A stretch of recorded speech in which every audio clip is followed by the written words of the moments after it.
ওইখানে দাঁড়িয়ে কি দেখছিলি? হাঁটতে হাঁটতে অনুষ্ঠানের জায়গায় যেতে যেতে সায়ন আকাশকে জিজ্ঞাসা করে। আকাশ তখন জবাব দেয়, তেমন কিছু না। সায়ন একটু দুষ্টামি করেই বলে, কোনো সুন্দরী রমণীকে দেখে আকাশ চৌধুরী ব্রেক করেছিল? ফালতু কথা বলিস না, আমি ফোনে কথা বলছিলাম। ওইখানে মেয়েদের কমন রুম ব্রো, এটা আমি জানি। আর তুই কাউকে এক মনে দেখছিলি?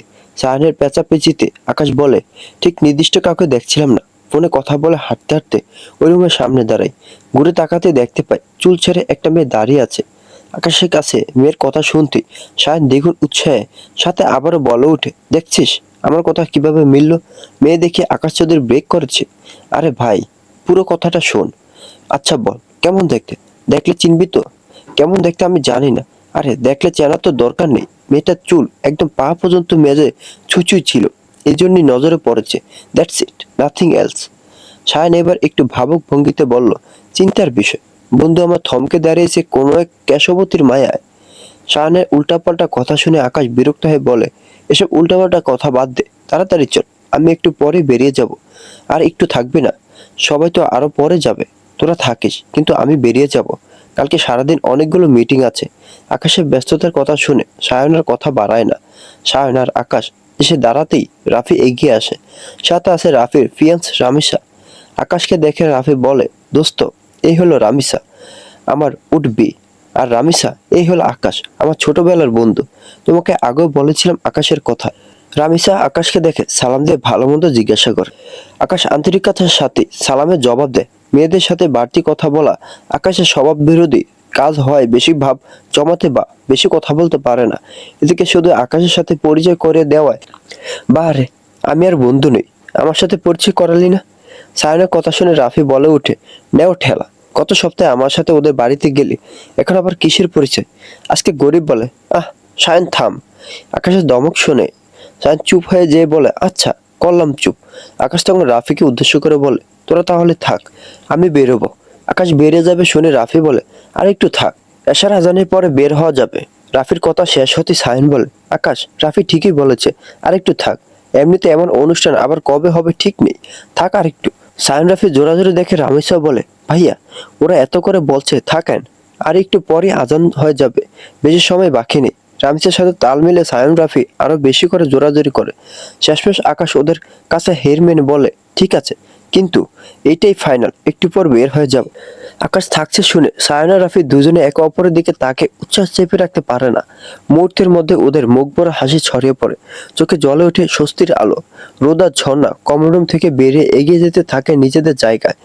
এরই মধ্যে ওদের সাথে দেখা হয় কলেজের ছাত্র সংগঠনের যুগ্ম সম্পাদক তুর্যর সাথে। তুর্য ওদের পথ আটকে দাঁড়ায়। কি ব্যাপার জোড়া শালিক, কেমন আছো? রোদ তুর্যকে দেখে একটু ঘাবড়ে যায়। বরাবরই রোদ একটু ভীত প্রবৃত্তির। তার উপর রোদ তুর্যর প্রেমের প্রস্তাব প্রত্যাখ্যান করেছিল। তুর্য সেই থেকে রোদকে আকারে ইঙ্গিতে অনেকবার কুপ্রস্তাব সহ অশালীন কথা বলে বিরক্ত করে। রোদ ঘাবড়ে গেল। ঝর্ণা চোখ মুখ কুঁচকে বলে উঠে, আমরা ভালো আছি, আপনি পথ ছাড়লে আরো ভালো থাকবো। ঝর্ণার কথা শুনে তুর্য হো হো করে হেসে উঠে বলে, পথ তো ছাড়া যায় যদি তোমার এই বান্ধবীটাকে আমার কাছে দিয়ে যাও। দেখুন তুর্য ভাই, কলেজে একটা অনুষ্ঠান হচ্ছে, এর মধ্যে ঝামেলা না করে অনুষ্ঠানটা এনজয় করুন। তুর্য দুই হাত একসাথে করে ঘষতে ঘষতে বলল, এনজয় করতেই তো চাইলাম। ঘাড় কাত করে রোদের দিকে তাকিয়ে আবারও বলে, কি হলো রোদ, তুমি এমন গুটিসুটি মেরে আছো কেন? আমি কি তোমাকে খারাপ কিছু বলেছি? তুর্য কথা শুনে রোদ এবার বলে ওঠে, কোনো মেয়েকে নিয়ে এনজয় করার কথা বলাটা কি খারাপ নয়? নাকি আপনাদের কাছে এটাই ভালো কথা? কোনটা? রোদের কথা শুনে তুর্য হাততালি দিয়ে বলে, এই তো, রোদ তেতে উঠেছে, এই জন্যই তোমাকে এত পছন্দ করি। কথাটা বলে আচমকা রোদের হাতটা ধরে ফেলে আর বলে, তোমার এই দেমাক, অহংকার যদি মাটিতে না মিশিয়েছি, আমার নামও তুর্য না। তুর্য শক্ত হাতের মধ্যে রোদ নিজের হাত ছাড়ানোর চেষ্টা করতে থাকে। ছাড়েন, আমার হাত ছাড়েন। এদিকে ঝর্ণা নিজে তুর্যকে বলছে, রোদের হাত ছেড়ে দিন, না হলে চিৎকার করে লোক জড়ো করবো। ঝর্ণার কথা শুনে তুর্য হেসে উঠে, যেন কোনো খুবই মজার কৌতুক শুনেছে। তুর্য হাসি থামিয়ে রোদের দিকে তাকাতে রোদ অপর হাত দিয়ে সজোরে তুর্যের গালে চর বসে দেয় মুহূর্তেই। তুর্য রোদের হাত ছেড়ে দিয়ে গালে হাত রেখে অগ্নি দৃষ্টিতে রোদের দিকে তাকিয়ে বলে, তোর এত বড় সাহস, দুই পয়সার মেয়ে মানুষ! রোদ তুর্য দিকে আঙ্গুল তুলে ঝাঁঝালো কণ্ঠে বলে, আমি না হয় দুই পয়সার মেয়ে, তো এই দুই পয়সার মেয়ের পিছনে হন্যে কুত্তার মতো কেন পড়ে আছেন? লজ্জা থাকলে কোনো মেয়ের সাথে এমন ব্যবহার করবেন না। রোদ কথাগুলো বলে ঝর্ণার হাত ধরে বলে, চল ঝর্ণা, এসব ময়লা আবর্জনা পাশে দাঁড়িয়ে থাকলো বমি আসছে। কথাটা বলে রোদ ঝর্ণার হাত ধরে সামনের দিকে হাঁটা ধরে। 2 পা এগোতে রোদের কানে ভেসে আসে তুর্যর হুমকি, এই চরের বদলা তোর থেকে যে কি ভয়ঙ্কর ভাবে নিব তুই ভাবতে পারছিস না। কথাটা মাথায় রাখিস। তুর্যের হুমকি শুনে রোদ ঘুরে তাকায় না, বরং ঝর্ণার হাত ধরে এগিয়ে যায়।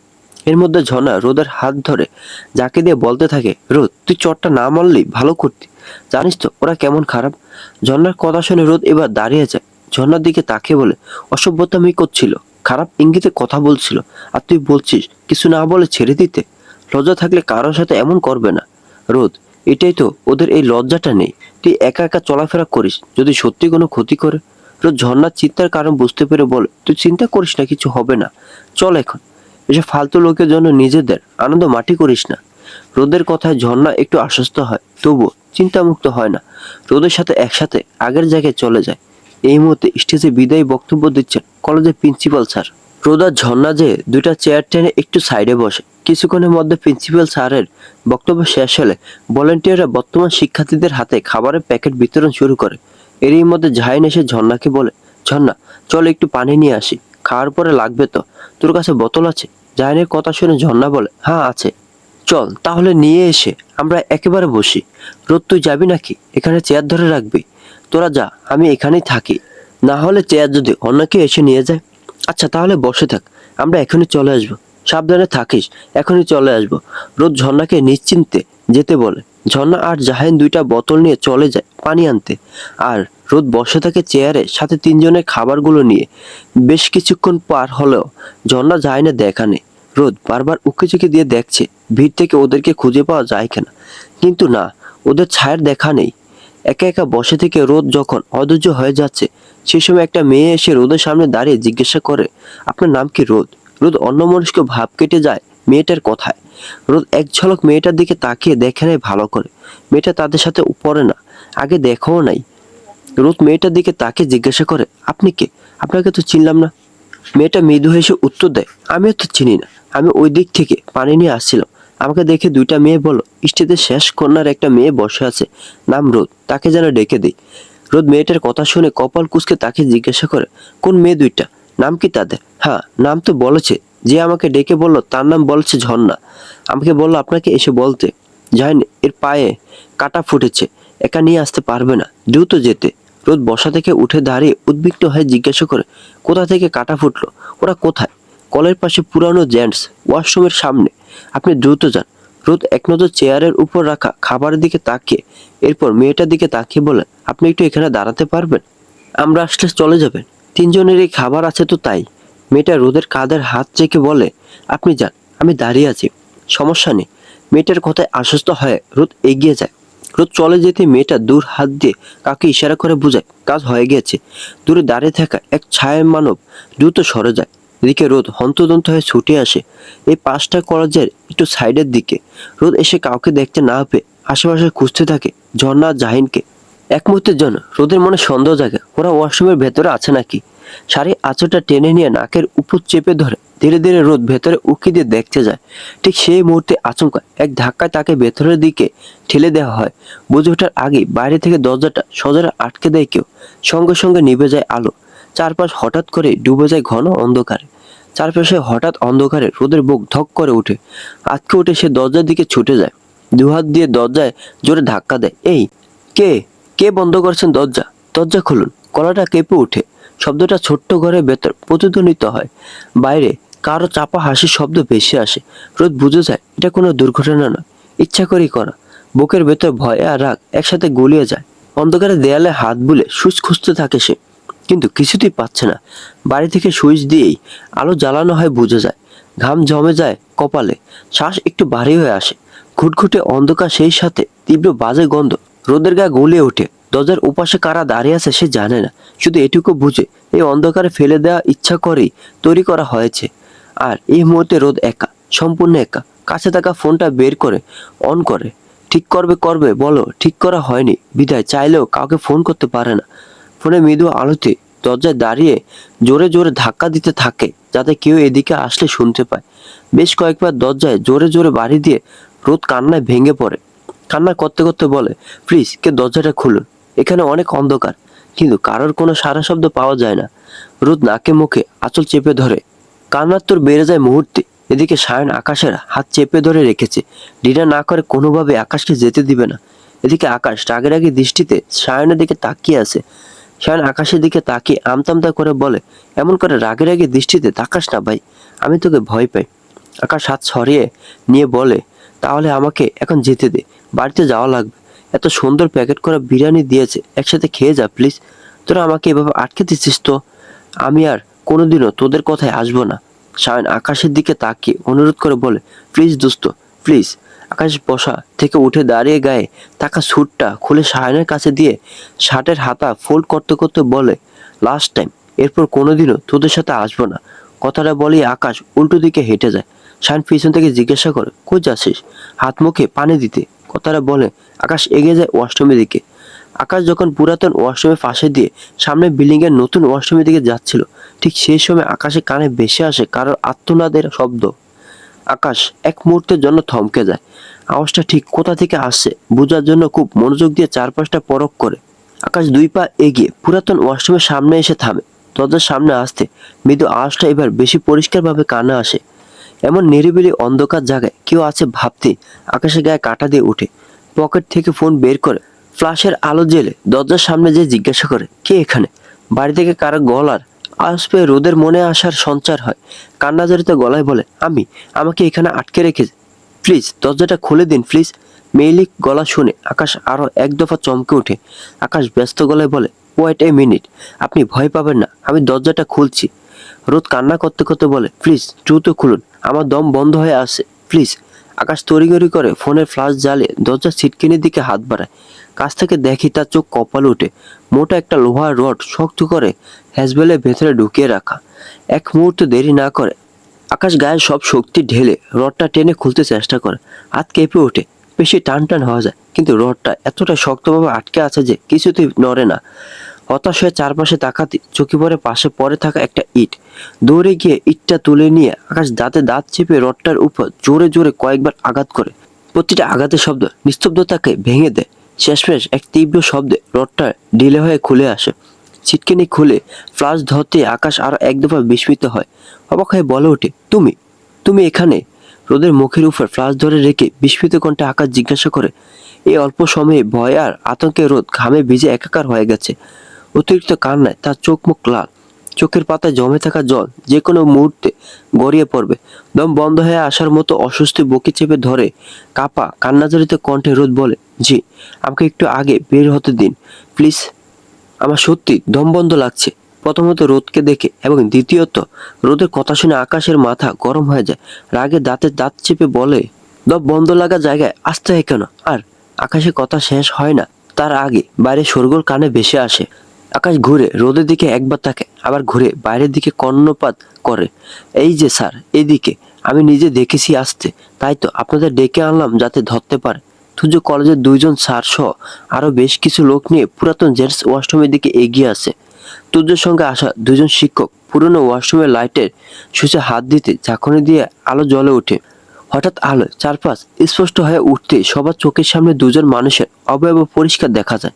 ঠিক তখনই একজন শিক্ষক গলা চড়িয়ে বলে ওঠেন, এই, এখানে কারা আছে? বেরিয়ে আসো জলদি। পাশে থাকা লোকজন নিজেদের মধ্যেই বলাবলি করতে থাকে। আজকালকার ছেলে মেয়েদের অবস্থা দেখেছেন, একটা অনুষ্ঠান জায়গা তাও ছাড় নেই। এদের বাপ মা কি শিক্ষা দিয়ে বড় করেছে কে জানে। অপর একজন পাশ থেকে বলে ওঠেন, আজকে এদের একটা হেস্তনেস্ত করতেই হবে, যাতে এরপর অসভ্যতামি করার সাহস না পায়। এদিকে বাইরে এত শোরগোল শুনে রোদ অনেক ঘাবড়ে যায়। আলো জ্বলে উঠায় আকাশ ফোন পকেটে রাখতে রাখতে বেরিয়ে আসে। রোদের দিকে খেয়াল না করেই রোদ আর দাঁড়িয়ে না থেকে আকাশে পিছু পিছু বেরিয়ে আসে। বাইরে বের হয়ে আকাশ রীতিমতো অবাক হয়ে যায়। কলেজের ছাত্রদের সাথে স্থানীয় বেশ কিছু লোক এবং অনুষ্ঠানে আসা বেশ কয়েকজন। আকাশের পিছু পিছু রোদকে বেরিয়ে আসতে দেখে উৎসুক জনতার মধ্যে চাপা গুঞ্জন এবার বেশ তীব্র হয়। এত লোক দেখে রোদ নিজেও ভয় পেয়ে যায়। রোদ আকাশকে দেখে তুর্য বলে উঠে, দেখেছেন সকলে, আমার কথা মিলল। এখানে এসে এরা নষ্টামি করছিল, কলেজের নাম বদনাম করতে চাচ্ছিল। তুর্যের এরূপ কথা শুনে আকাশ তুর্যর দিকে তাকে ঝাড়ি দিয়ে বলে ওঠে, হে ইউ, একটা বাজে কথা বলে জিভ টেনে ছিঁড়ে ফেলবো, না জেনে আন্দাজে কথা বলা সাহস হবে না। আকাশে ঝাড়ি শুনে তুর্য দ্বিগুণ জোরে বলে ওঠে, চোরে মায়ের বড় গলা, তাই না? মেয়েটার অবস্থা দেখেই তো বোঝা যাচ্ছে কি হচ্ছিল। সবাইকে কি এতটাই বোকা মনে হয়, নাকি সবাই অন্ধ কিছু দেখো না, বুঝিও না? তুর্যের কথা শেষ হতে রোদ বলে ওঠে, তুর্য ভাইয়া, না জেনে কথা বলবেন না। আমাকে কেউ ধাক্কা দিয়ে এখানে আটকে রেখে গিয়েছিল, এমনকি লাইট অফ করে দিয়েছিল, আর উনি এসে দরজা খুলে দিয়ে আমাকে বাঁচিয়েছেন। রোদের কথা শুনে তুর্য হাততালি দিয়ে বলল, বাহ রোদ বাহ, ধরা পড়ে ভালোই তো গল্প বানাতে পারো। দেখুন স্যার, একটা মেয়ে জেন্টস ওয়াশরুমে এখানে কি করবে আপনারে বলুন। আবার বলছে কেউ ধাক্কা দিয়ে আটকে দিয়েছিল। তুজুর কথার সাথে সায় দিয়ে উপস্থিত সকলে বলে ওঠে, হা হা, তুজু ঠিকই বলেছে। এদেরকে এভাবে ছেড়ে দিলে আর 10টা ছেলে মেয়ে ভাববে তাদেরকে ছেড়ে দেওয়া হবে, এদের যথাযথ শাস্তি দিতে হবে। আকাশ এগিয়ে এসে সামনে থাকা দুইজন শিক্ষককে উদ্দেশ্য করে বলে, দেখুন স্যার, আপনাদের অনেক বড় ভুল বোঝাবুঝি হচ্ছে। আমি নতুন বিল্ডিং এর ওয়াশরুমের দিকে যাচ্ছিলাম, সেই সময় এখান থেকে আওয়াজ পেয়ে এসে দেখি মেয়েটা আটকে আছে, আর দরজা ছিটকিনি বাইরে থেকে দিয়ে একটা রড দিয়ে আটকানো ছিল। বিশ্বাস না হয় আশেপাশে দেখুন। কথাটা বলি আকাশ আশেপাশে একটু আগে ফেলা সেই রডটা খুঁজতে থাকে, কিন্তু আশেপাশে কোথাও সে সেই রডের দেখা পায় না, আর না পায় সেই ইটের দেখা। এদিকে তুর্য দাঁড়িয়ে দাঁড়িয়ে আকাশের প্রমাণ তালাশের দৃশ্য দেখছে, আর মনে মনে হাসছে আর বলছে, যতই খুঁজো পাবে না, পাবে না। আমার ছেলেরা অনেক আগেই সরিয়ে দিয়েছে, বেচারা রোদের জন্য নির্দোষটাকেও ফাঁসানো লাগছে। এদিকে আকাশ তার কথা অনুযায়ী প্রমাণ দেখাতে না পারে একজন শিক্ষক বলে ওঠে, দেখো বাবা, যেটা সত্যি সেটা মেনে নিয়ে ক্ষমা চাও। আজকাল এসব তো কমন হয়ে গিয়েছে, শুধু শুধু জল ঘোলা না করে ক্ষমা চেয়ে নাও।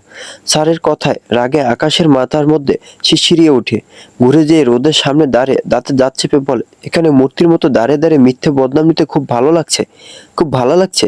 যাও যে এদের কাছে এক্সপ্লেন দাও, নিজেকে এবং আমাকে বাঁচাও। তোমার মতো ক্লাসলেসের মান সম্মান নাই থাকতে পারে, কিন্তু এই আকাশ চৌধুরীর আসে, গো অ্যান্ড এক্সপ্লেন। এদিকে অন্ধকারে আটকে থাকা ট্রমা, তার ভিতরে আকাশের এমন বাজে ইঙ্গিতপূর্ণ কথা, রাগ কষ্টের মিশেলে রোদের মস্তিষ্কে অদ্ভুত অনুভূত হচ্ছে। এদিকে আকাশের প্রতি চরম ঘৃণা, উপরদিকে অতিমাত্রায় রাগ, সবকিছু মিশে চোখে জল হয়ে অনবরত ঝরছে। চোখ মুছে এগিয়ে যেয়ে সকলের সামনে দাঁড়ায়, মাথা নিচু করে বলে, আপনারা ভুল বুঝে আমাদের দোষারোপ করছেন। এই লোককে তো আমি চিনি না, নিতান্ত আমাকে বাঁচানোর জন্য এখানে এসেছিল। আমার 2 বান্ধবীর নাম করে একজন আমাকে এখানে আসতে বলেছিল। এখানে আসার পরই রোদের কথায় ভিড়ের মধ্যে আরো উত্তেজনা সৃষ্টি করে। তুর্য ইতিমধ্যে ফোন করে আরো লোক জড়ো করার নির্দেশ দিয়েছে তার দলের ছেলেদের, যাতে এই ঝামেলা আরো বড়সড় আকার ধারণ করে, সহজে মীমাংসা করে ছাড় যেন না পায়। রোদের কথা শেষে ভিড় থেকে একজন বলে ওঠে, থামো, অল্প বয়সী তো, মিথ্যে গল্প বানানোর ভালোই ট্রেনিং পেয়েছ, তোমাদের এমনি এমনি ছেড়ে দেওয়া হবে না। বাড়ির নাম্বার দাও, এই ছেলেকে তোমার বাড়ির নাম্বার দাও, গার্ডিয়ান ডেকে এনে তোমাদের ব্যবস্থা নেওয়া হবে। এদিকে ঝর্ণা আর জাহিন ফিরে এসে রোদকে দেখতে না পেয়ে আশেপাশে খুঁজতে থাকে। আশেপাশে কোথাও রোদকে না পেয়ে জাহিন ঝর্ণাকে বলে, রোদ আবার আমাদের না বলে চলে যায়নি তো? জাহিনের কথা শুনে ঝর্ণা বলে ওঠে, আরে না, রোদ জীবনেও যাবে না। আচ্ছা দাঁড়া, ওর কাছে ফোন করে দেখি। ঝর্ণা রোদের ফোনে ফোন করে। এদিকে রোদের হাতের মধ্যে থাকা ফোন বেজে ওঠে। কে ফোন করেছে নাম্বার দেখা না গেল রোদ নিশ্চিত ঝর্ণা ফোন করেছে, কারণ জাহিন ঝর্ণা এসে রোদকে না পেয়ে ফোন করেছে। রোদ ফোন রিসিভ করে কানে ধরে কান্না করতে করতে বলে, ঝর্ণা। রোদের কান্না জড়িত গলা শুনে ঝর্ণার চিন্তিত হয়ে পড়ে, জিজ্ঞাসা করে, রোদ তুই কাঁদছিস কেন, কি হয়েছে, তুই কোথায়? ঝর্ণা, তুই জলদি এই পুরাতন জেন্টস ওয়াশরুমের দিকে আয় প্লিজ, আমি আসছি, তুই কান্না করিস না। আসছি আমি। ঝর্ণা ফোন রেখে জাহিনকে বল, রোদ কোনো বিপদে পড়েছে নিশ্চিত, জলদি চল। ঝর্ণা আর জাহিন এক মুহূর্ত দেরি না করে পরস্পরের দিকে একবার তাকিয়ে দ্রুত পায়ে ছুটে পড়ে। পেছনে কি হচ্ছে, কো থাকছে সেদিকে আর নজর দেওয়ার সময় নেই। হৃদস্পন্দন বেড়ে যায়, নিঃশ্বাস ভারী হয়ে আসে, তবু থামার উপায় নেই। একই সময়ে আকাশ সায়নকে ফোন করে জলদি আসার জন্য জানায়। এরই মধ্যে ঘটনাস্থলে বেশ বড়সড় জটলা পাকিয়ে যায়। কৌতূহলী দৃষ্টি, ফিসফাস আর উত্তেজনায় চারপাশ ভারী হয়ে ওঠে। প্রিন্সিপাল স্যার নিজে উপস্থিত হয়েও পরিস্থিতি নিয়ন্ত্রণে আনতে পারছেন না। একের পর এক প্রশ্ন, অভিযোগ আর সন্দেহ ভিড়ের মধ্যে ছড়িয়ে পড়ে। স্থানীয় কিছু লোক সামনে এগিয়ে এসে জোরালো দাবি তোলে বাড়ির লোককে খবর দিতে হবে। তাদের কণ্ঠ উদ্বেগের চেয়ে বেশি ছিল উত্তেজনার চাপ। পরিস্থিতি ধীরে ধীরে এমন এক পর্যায়ে পৌঁছে যায় যেখানে আর কারো কথা শোনার মতো মানসিক অবস্থায় কেউ নেই, যেন যে কোনো মুহূর্তে ঘটনা আরো বড় আকার নিতে পারে। আকাশ, তোমার বাবাকে একটু বলে দেখো উনি কি বলে। আফজাল সাহেব বিচক্ষণ মানুষ, তোমাকে সঠিক পরামর্শ দিবে। প্রিন্সিপাল স্যারের কথা শুনে আকাশ এর মনের মধ্যে মোচড় দিয়ে উঠে। এসবের মধ্যে তার বাবাকে জড়ানো মানে ঘটনা আরো বেশি জটিল হয়ে যাবে। আকাশ, যা করে দ্রুত করতে হবে। আর তোমাকে তেমন কেউ চেনে না, তাই এখান থেকে কেউ ফোন করতে পারবে না, তুমি নিজে জানো। পুনরায় প্রিন্সিপাল স্যারের কথায় আকাশের চিন্তা ভঙ্গ হয়। আকাশ প্রিন্সিপাল স্যারকে বলে, স্যার, আশেপাশে কি কোনো সিসিটিভি ক্যামেরা নাই যার মাধ্যমে নিজেকে নির্দেশ প্রমাণ করা যাবে? আকাশের প্রশ্ন শুনে প্রিন্সিপাল স্যারের মুখটা চুপসে যায়। আমতা করে বলে, আসলে আকাশ, এদিকে তেমন কিছুই নেই, অনেকদিন থেকেই নষ্ট হয়ে আছে। প্রিন্সিপাল স্যারের কথায় আকাশ আরো এক দফা হতাশ হয়। যেটুকু বাঁচার উপায় মাথায় এসেছিল তাও অকার্যকর হয়ে উঠল। এদিকে সায়ন আর রাফি এগিয়ে আসে আকাশের কাছে। সায়ন আকাশকে জিজ্ঞাসা করে, কি করবি আকাশ? জনগণ থামানো তো সমস্যা, বেশির থেকে বেশি হলে পুলিশ মিডিয়া হয়ে যেত, সময় লাগবে না। কাজ করছে না, মাথা একদমই কাজ করছে না। এই মেয়েটা আমার জন্য সব থেকে বড় অভিশাপ, একটার পর একটা ঝামেলা এই মেয়ের জন্য। আকাশের কথায় সায়ন রাফি দুজনেই অবাক হয়, একে অপরের মুখ চাওয়াচাই করে। সায়ন অবাক হয়ে জিজ্ঞাসা করে, তুই মেয়েটাকে আগে থেকে চিনিস? আকাশ ফুস করে একটা শ্বাস ফেলে বলে, হ্যাঁ, আরে ওই স্টুপিড আমাদের অফিসে পার্ট টাইম জব করতো। আকাশের কথা শেষ হতে রাফি জিজ্ঞাসা করে, অফিসে জব করতো? তাহলে তোর জীবনে অভিশাপ কিভাবে হয়? অন্য কোনো ঘটনা আছে নাকি? পরে শুনিস, আগে এটা মেটাবো কিভাবে সেটা ভাব। শান কিছু বলতে যাচ্ছিল, সেই মুহূর্তে ভিড় থেকে একজন চিল্লাই বলে উঠে, মেয়েটা বাড়িতে ফোন করা হোক। প্রিন্সিপাল স্যার, আপনি নাম্বার না দিলে আমরা এই মেয়ের বাড়িতে যে লোক নিয়ে আসবো। এই মেয়ের বাড়ির ঠিকানা আমরা খুব ভালো করেই জানি। একজনের কথা শেষ হতে পাশ থেকে অপর একজন বলে ওঠে, শুধু মেয়েটা না, আমরা ছেলের ব্যাপারও জানি। আফজাল চৌধুরীকে শহরে কে না চেনে। আপনারা খবর না দিলে আমরা জানাবো। বাড়িতে জানানোর কথা শুনে ভয়ে রোদের গলা শুকিয়ে কাঠ হয়ে যায়। রোদ ঝর্ণার হাত চেপে ধরে কান্না জড়িত গলায় বলে, ঝর্ণা, আম্মুকে জানালে অনেক ঝামেলা হয়ে যাবে, আর মামিকে তো চিনিস। ঝর্ণা রোদের হাত চেপে ধরে বলে, সেটা তো আমিও জানি, কিন্তু এখন কি করব বল? পরিস্থিতি হাতের বাইরে, কিছু বলতে গেলে সবাই আরো বেশি উস্কে যাবে। আন্টি তোকে চিনি, তুই চিন্তা করিস না। ঝর্ণার কণ্ঠে আশ্বাস থাকলো। এই মুহূর্তে রোদ নিজেকে কোনোভাবে আশ্বস্ত করতে পারছে না, বুকের ভেতরটা ভারী হয়ে আছে। এদিকে আকাশ চৌধুরী, যার উপস্থিতি রোদে যে কোনো পরিস্থিতিকে আরো জটিল করে তোলে। আর অন্যদিকে নিজের বাড়ির লোকের সম্ভাব্য প্রশ্ন, রাগ আর অপমানের আশঙ্কা, দুদিক থেকে এক অদৃশ্য চাপ ধীরে ধীরে তাকে চেপে ধরেছে। মনে হচ্ছে সে যেন মাঝখানে আটকে পড়েছে, কোথাও পালানোর জায়গা নেই, নেই নিজেকে আড়াল করার সুযোগ। প্রতিটা নিঃশ্বাসে সেই চাপটা আরো স্পষ্ট হয়ে ওঠে। রোদের মামি আবার বাড়িতে যাওয়ায় আজকে বাড়িতে শুধু জাহানারা বেগম, রোদের মামা জয়নাল সাহেব আর রোদের মামাতো ভাই জিয়াদ। জয়নুল সাহেব কিছুক্ষণ হলো অফিস থেকে ফিরেছেন। হাত মুখ ধুয়ে ঘরে আসতেই টেবিলের উপর থাকা ফোন বেজে ওঠে। গামছা দিয়ে মুখ মুছতে মুছতে এগিয়ে যেয়ে ফোন রিসিভ করেন। আসসালামু আলাইকুম। অপর প্রান্ত থেকে জবাব আসে, ওয়ালাইকুম আসসালাম। আপনি কি রোদের মামা বলছেন? জি বলছি। আপনি কে বলছেন? আমি রোদের কলেজ থেকে বলছিলাম। আপনি রোদের মাকে নিয়ে কলেজে আসুন দ্রুত, দরকার আছে। কি দরকার? রোদকে অসুস্থ হয়ে পড়েছে? তেমন কিছু না, জলদি আসুন। প্রিন্সিপাল স্যার ফোন করতে বলেছে, বিষয়টা জরুরি। এতটুকু বলে ফোনের লাইন কেটে যায়। রোদের মামা ফোন রেখে দিয়ে জাহানারা বেগমের কাছে ছুটে যায়। জাহানারা বেগম রান্নাঘরে খাবার গরম করছিলেন। রান্নাঘরের দরজায় দাঁড়িয়ে জয়নুল সাহেব জিজ্ঞাসা করেন, জাহান, রোদ এখন কলেজে কি করছে? ভাইয়ের গলার আওয়াজ পেয়ে জাহানারা বেগম ঘুরে তাকায়। চুলার জোর কমিয়ে ভাইকে জবাব দেয়, রোদের কলেজে আজকে অনুষ্ঠান আছে, তাই গিয়েছে ভাইয়া। জয়নুল সাহেব উদ্বিগ্ন কণ্ঠে বলে, রোদের কলেজ থেকে ফোন এসেছিল, কিছু সমস্যা হয়েছে, তাই এখনই তোকে নিয়ে যেতে বলেছে। সমস্যা শুনে জাহানারা বেগমের চেহারা চিন্তা ছাপ স্পষ্ট হয়। এগিয়ে এসে জিজ্ঞাসা করে, কি হয়েছে ভাইয়া? আমার রোদের কোনো বিপদ হয়নি তো? এখানে বসে কিভাবে বলবো জাহান, তাড়াতাড়ি বোরকা পরে নে, চল বের হই। জাহানারা বেগম চুলার থেকে সব নামিয়ে রেখে হাত মুছতে মুছতে বলে, আচ্ছা ভাইয়া, আমি এখনই আসছি। জাহানারা বেগম দ্রুত নিজের ঘরের দিকে চলে যায়। আর জয়নুল সাহেব নিজের ঘরে যে দ্রুত শার্ট প্যান্ট পরে নেয়। জিয়াদ খাটের উপর বসে পড়ছিল। জয়নুল সাহেবকে অসময়ে তৈরি হতে দেখে জিয়াদ প্রশ্ন করে, আব্বু, তুমি তো এইমাত্র আসলে, এখন আবার কোথায় যাচ্ছ? টেবিলের ড্রয়ার থেকে কিছু বাড়তি টাকা বের করে নিয়ে জিয়াদকে বলেন, রোদের কলেজে যাচ্ছি, তোর ফুফু যাচ্ছে ওকে আনতে, তুই সাবধানে থাকবি। আমি ফিরে এসে ডাকলে তারপর দরজা খুলবি, তাছাড়া যেই হোক খুলবি না, ঠিক আছে? জয়নুল সাহেবের কথা শুনে জিয়াদ বলে, ঠিক আছে আব্বু, তুমি তাড়াতাড়ি চলে এসো, ঠিক আছে? এসে দরজা দিয়ে দে। জয়নুল সাহেব বের হওয়ার আগে জাহানারা বেগম বোরকা আর হিজাবটা পরে এসে দাঁড়িয়েছেন। জয়নুল সাহেব বের হতেই জাহানারা বেগমকে দেখে বলে, চল জাহান। নিকাবটা নামে জাহানারা বেগম ভাইয়ের পিছু পিছু হাঁটতে থাকে। পায়ের গতি তাড়াহুড়োর হলেও বুকের ভেতরটা অদ্ভুত ভারী।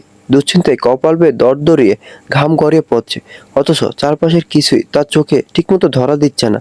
মাথার ভেতর বারবার একটাই প্রশ্ন ঘুরপাক খাচ্ছে, মেয়েটা ঠিক আছে তো? একটাই তো মেয়ে, বুকের ধন, চোখের মণি। ওর কিছু হলে সে কি নিয়ে বাঁচবে? সমাজের কথা, মানুষের কথা সব তুচ্ছ হয়ে যায় এই মুহূর্তে। শুধু মেয়ের মুখটা চোখের সামনে ভাসে, ভয়ের সাথে ভয়ের উপর ভর করে। মনে মনে বারবার আল্লাহকে ডাকতে থাকে সে, কখনো দোয়া, কখনো মিনতি। হে আল্লাহ, আমার মেয়েটাকে ভালো রাখো, ওর গায়ে একটা আঁচড়ও যেন না লাগে। রিক্সার কাছে পৌঁছে তাড়াহুড়ো করে উঠে বসে জাহানারা বেগম। হাত দুটো কাঁপছে, বুকের ভেতর ধুকপুকানি থামছে না। রিক্সা চলতে শুরু করলো, তার মন ছুটে গেছে আরো অনেক দূরে, সেই জায়গাটায় যেখানে তার মেয়ে একা ভয় নিয়ে দাঁড়িয়ে আছে। রিক্সা করে যেতে বেশি সময় লাগে না, কিন্তু এই মুহূর্তে মনে হচ্ছে পথ যেন ফুরায় না। জাহানারা বেগম পৌঁছানোর আগেই আফজাল চৌধুরী এসে পৌঁছেছেন। প্রিন্সিপালের পক্ষ থেকে ফোন যাওয়ার আগেই তার কাছে খবর পৌঁছে গিয়েছে। আফজাল চৌধুরী এর গার্ডরা ভিড় ঠেলে জায়গা ফাঁকা করতেই আফজাল চৌধুরী এগিয়ে যায়। দেখতে পায় আকাশ কপালে হাত দিয়ে বসে আছে, পাশে আছে সায়ন আর রাফি, আর একপাশে দাঁড়িয়ে অবিরত কান্না করছে একটা মেয়ে।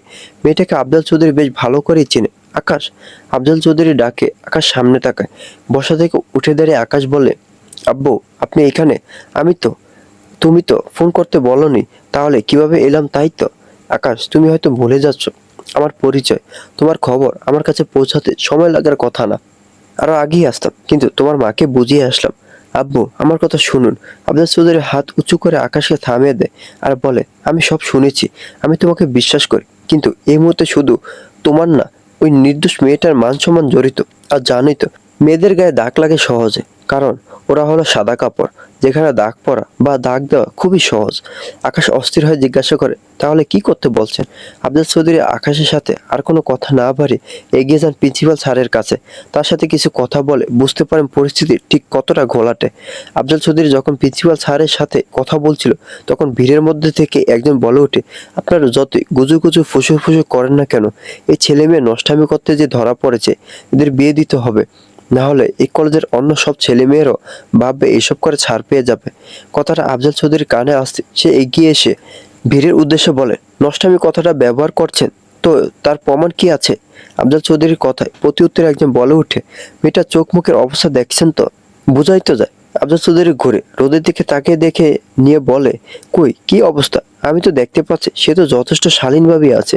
আর আমার ছেলের কথা নাই বললাম, দেখুন আপনি কি দেখলেন, কি বললেন, আমার যায় আসে না।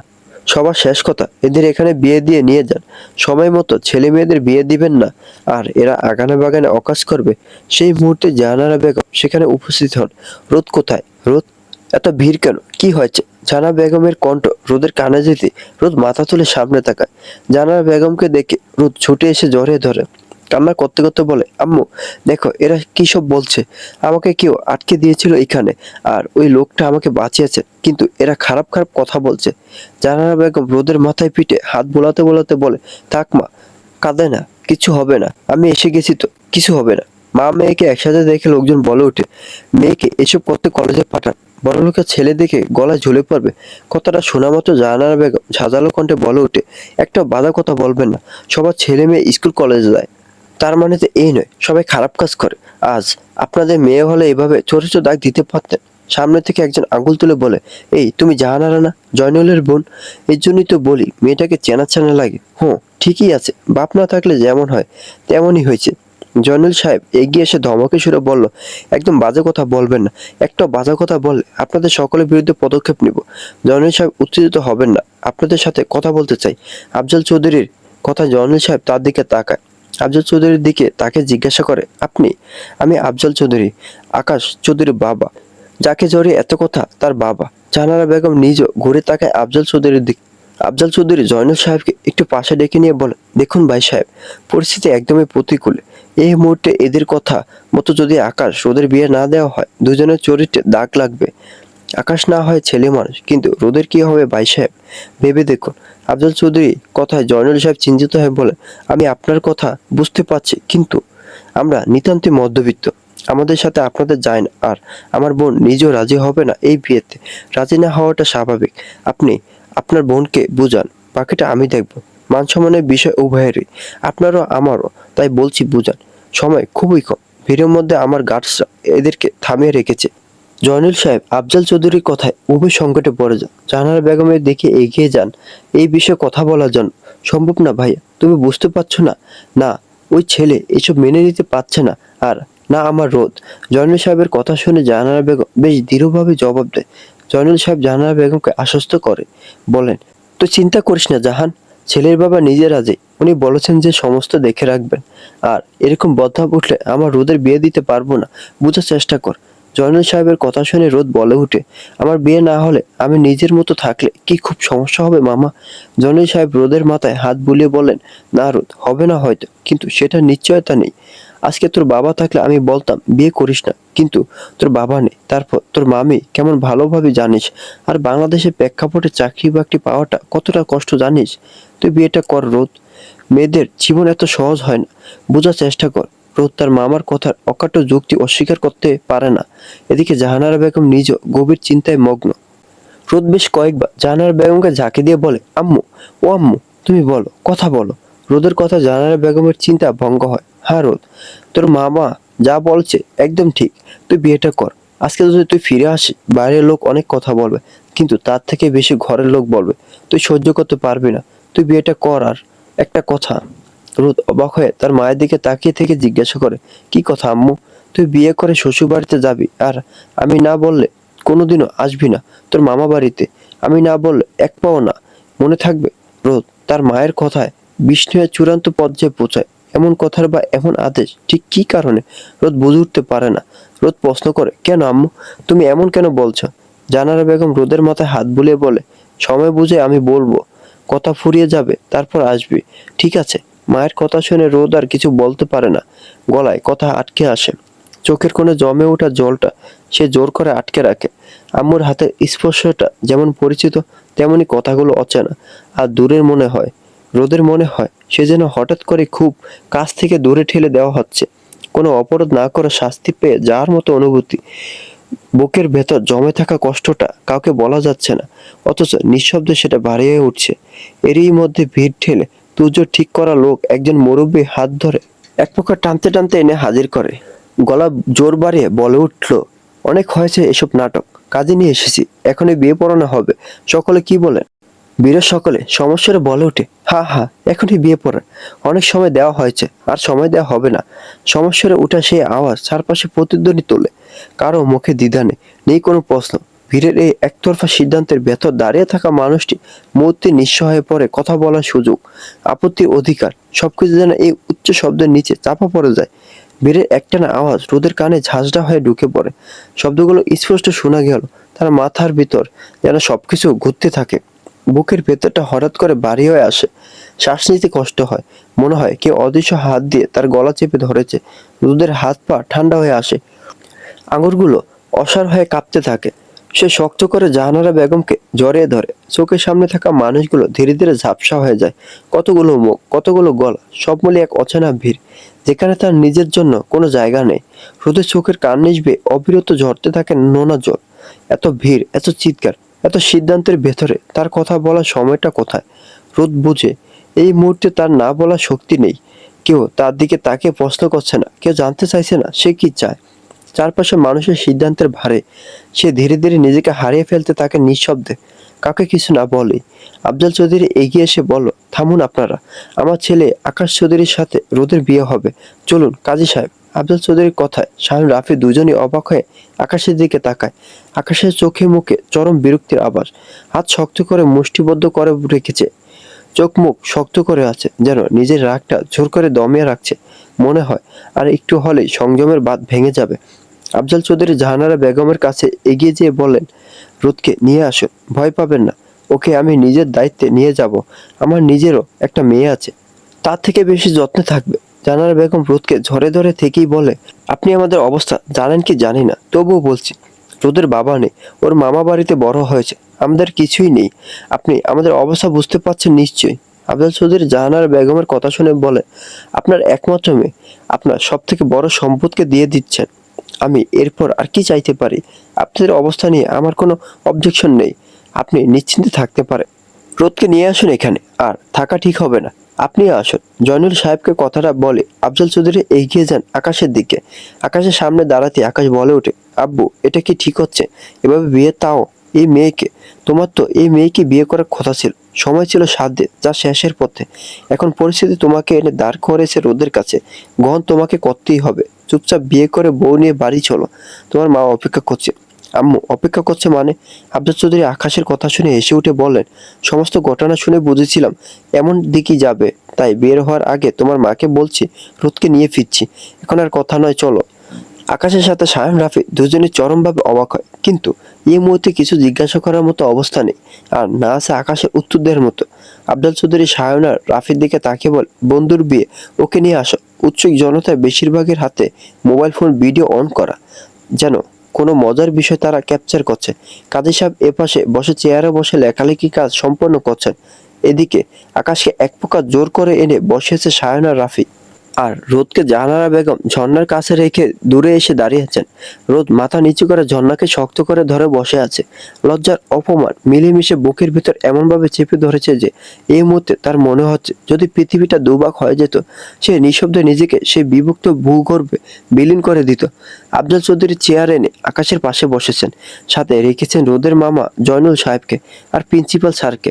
প্রিন্সিপাল স্যার একবার চলে যেতে চাইলে আফজাল চৌধুরী তাকে ঘটনা শেষ পর্যন্ত দেখে তারপরে যেতে বলে। কাজী সাহেব বিয়ে পড়ানো শুরু করার আগে আফজাল চৌধুরীর দিকে তাকে জিজ্ঞাসা করেন, কাবিন কত বাঁধবো? আফজাল চৌধুরী একবার আকাশের দিকে দেখে নেন।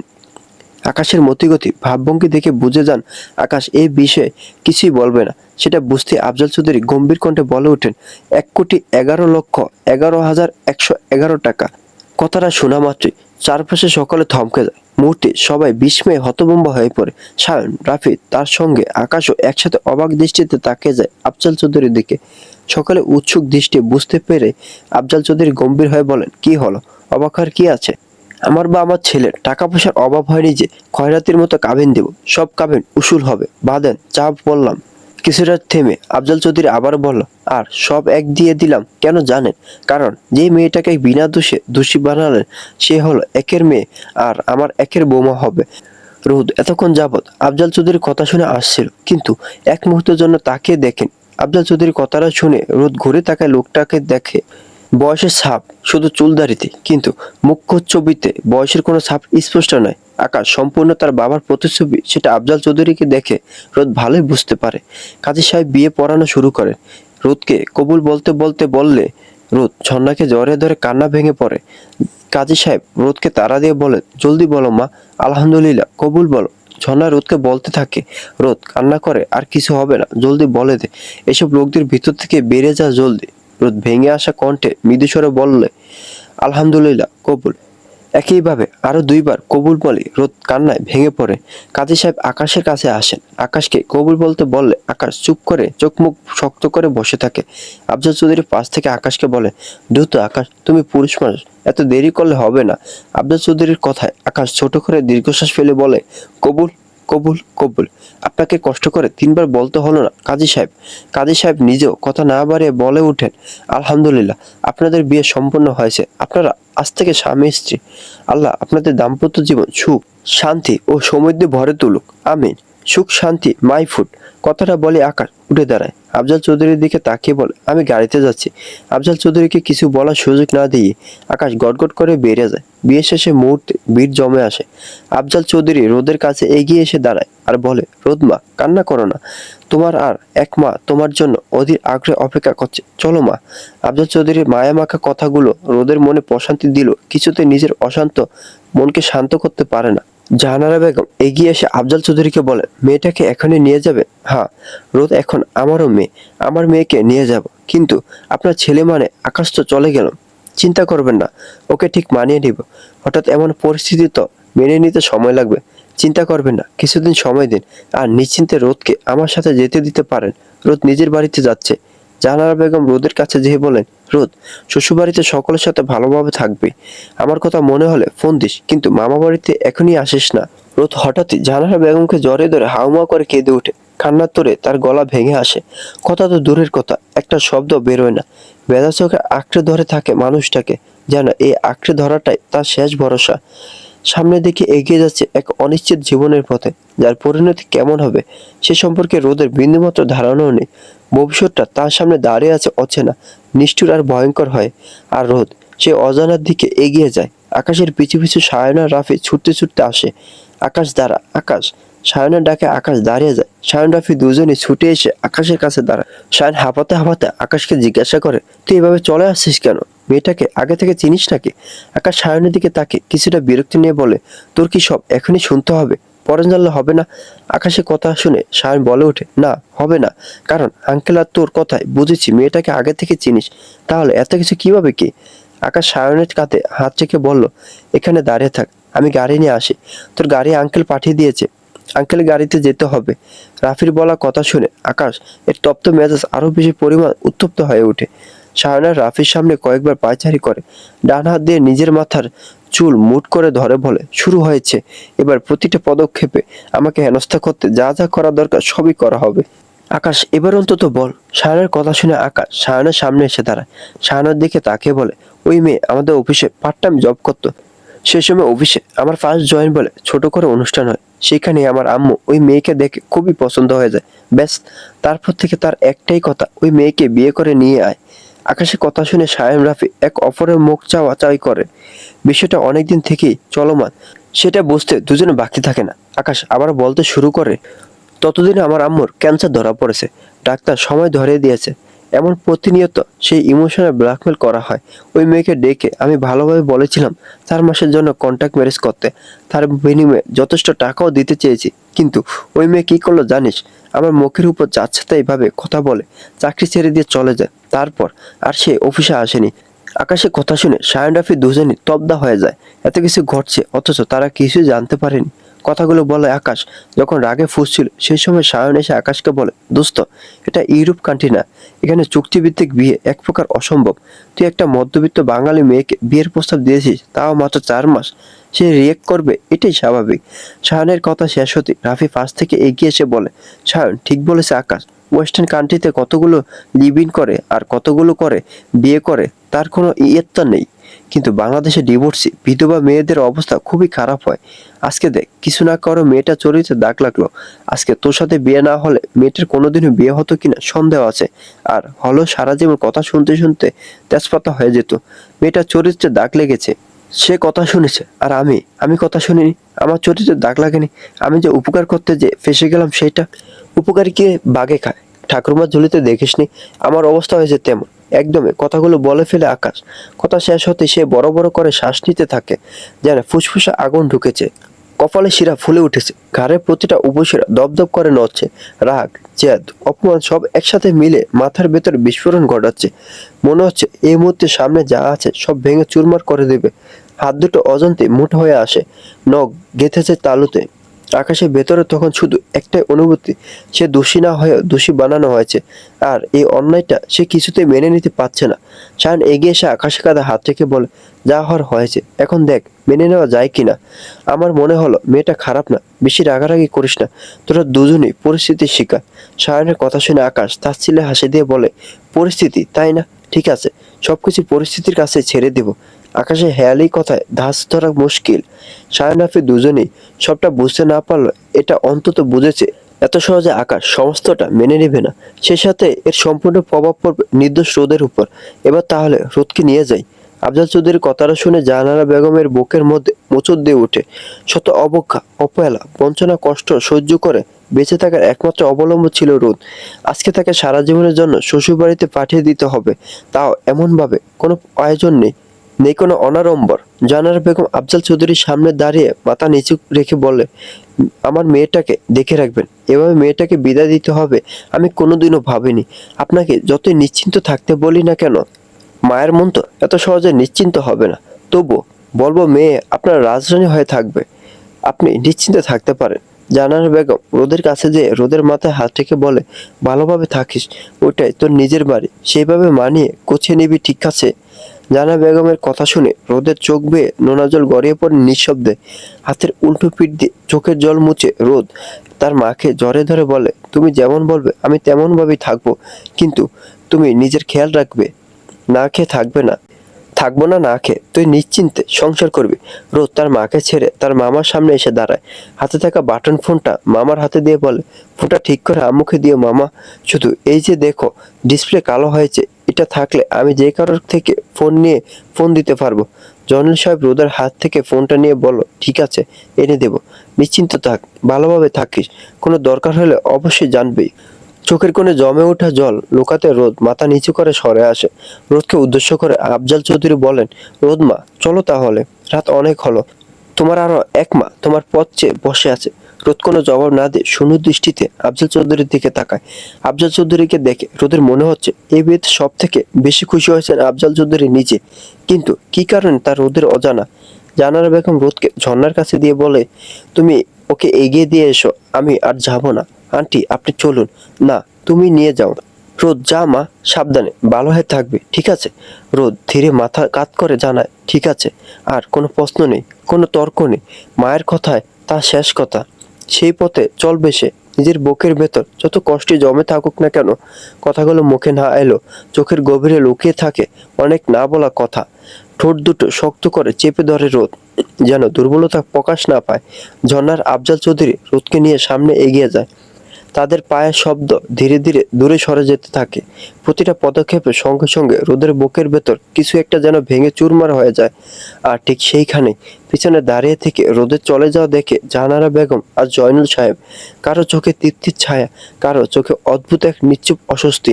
কে কোনো কথা বলে না, তবুও বাতাসের ভেতর ভারী হয়ে ঝুলে থাকে একরাশ না বলা কথা, না চাওয়ার সিদ্ধান্ত আর নিঃশব্দ ত্যাগ। আফজাল চৌধুরী গাড়ির কাছে দাঁড়িয়ে আকাশকে ফোন করেন। বেশ কয়েকবার রিং হওয়ার পর আকাশ ফোন রিসিভ করতেই আফজাল চৌধুরী দ্রুত তাকে গেটের কাছে আসতে বলে। আকাশ তাকে প্রশ্ন করতে যাচ্ছিল, কিন্তু আফজাল চৌধুরী তাকে থামিয়ে দেয় এই বলে যে বাড়িতে যে সমস্ত কথা শুনবে। অনিচ্ছা সত্ত্বেও আকাশ এগিয়ে এসে দাঁড়ায় আফজাল চৌধুরীর কাছে। গাড়ির সামনে তিনি দাঁড়িয়ে আছেন রোদ আর ঝর্ণাকে নিয়ে। আকাশের সাথে সায়ন রাফি দুজনে এগিয়ে আসে।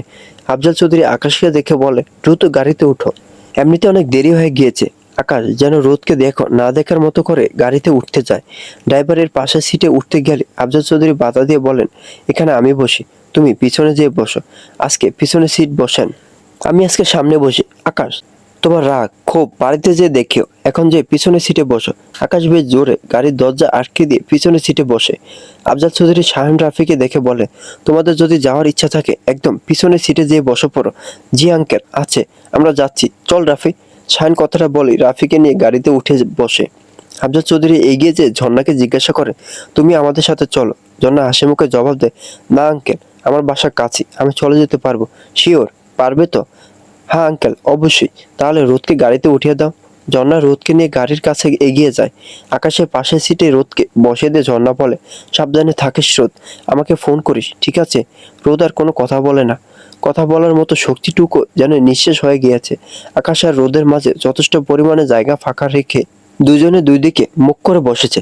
আফজাল চৌধুরী গাড়িতে উঠে বসতে গতি স্টার্ট দেয় চৌধুরী ম্যানশনের উদ্দেশ্যে। চৌধুরী ম্যানশন এর বিশাল মূল ফটকের সামনে এসে ধীরে ধীরে থামে আফজাল চৌধুরীর কালো রঙের গাড়িটা। গাড়ির শব্দ পেতে সিকিউরিটি গার্ড ছুটে এসে লোহার তৈরি বড়সড় গেটটা খুলে দেয়। গেট খুলতে গাড়িটা নিঃশব্দে ভেতরে ঢুকে পড়ে।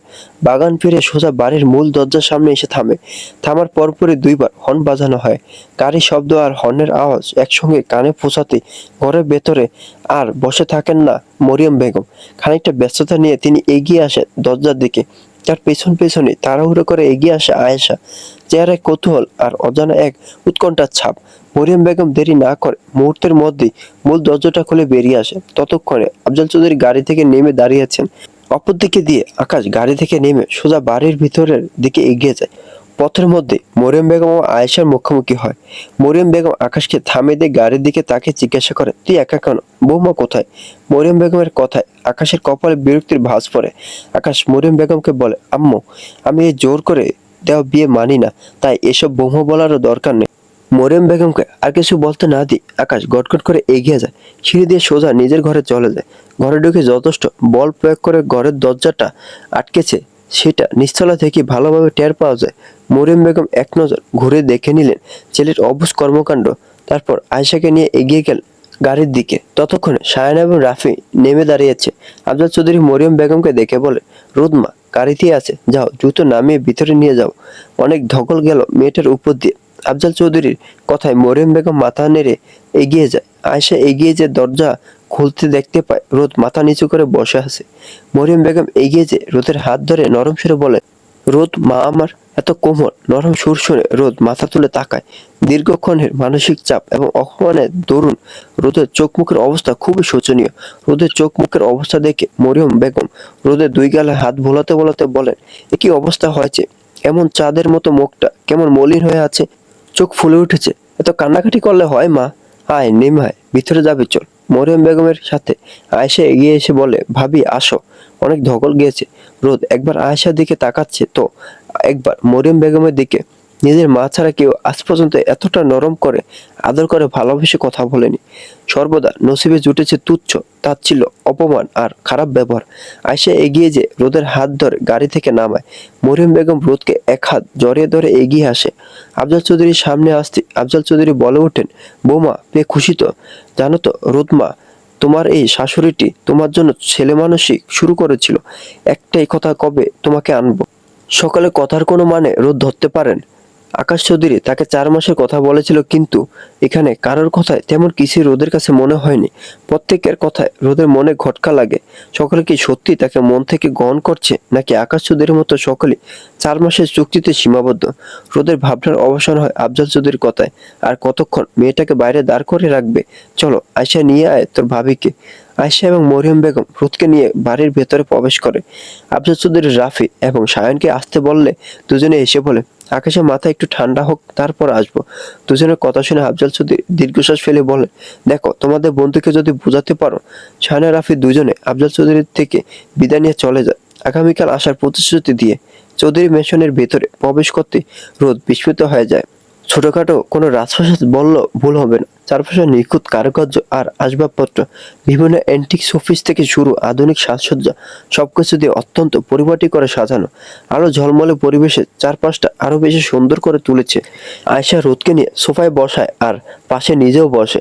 মরিয়ম বেগম রোদের সামনে দাঁড়িয়ে বলে, তুই একটু বস মা, আমি এক্ষুনি আসছি। মরিয়ম বেগম এক পা এগিয়ে আবারও ঘুরে তাকে রোদকে বলে, তুই বলছি বলে কিছু মনে করিস না। আয়েশা যেমন আমার মেয়ে, তুইও আমার মেয়ে, তাই তো তোকে তুই করে বলছি, ঠিক আছে? রোদ ঈষৎ হাসার চেষ্টা করে মাথা নেড়ে বলে, ঠিক আছে। মরিয়ম বেগম রোদের কথা শুনে হাসি মুখে এগিয়ে যায় রান্নাঘরের দিকে। সেখানে আতিকাকে আগে থেকে দুধ মিষ্টি সাজিয়ে রাখতে বলেছেন, সেগুলি আনতে যাচ্ছে। মরিয়ম বেগম যেতে আয়েশা বলে ওঠে, ভাবি তুমি তো আমার নামই জানো না এখনো। আমার নাম আয়েশা, আমি এবার ক্লাস 10-এ, আর আমি কিন্তু তোমাকে তুমি করে বলবো। রোদ আয়েশার দিকে তাকিয়ে মুচকে এসে বলল, ঠিক আছে বলো, তুমি তো আমার ছোট বোনের মতো।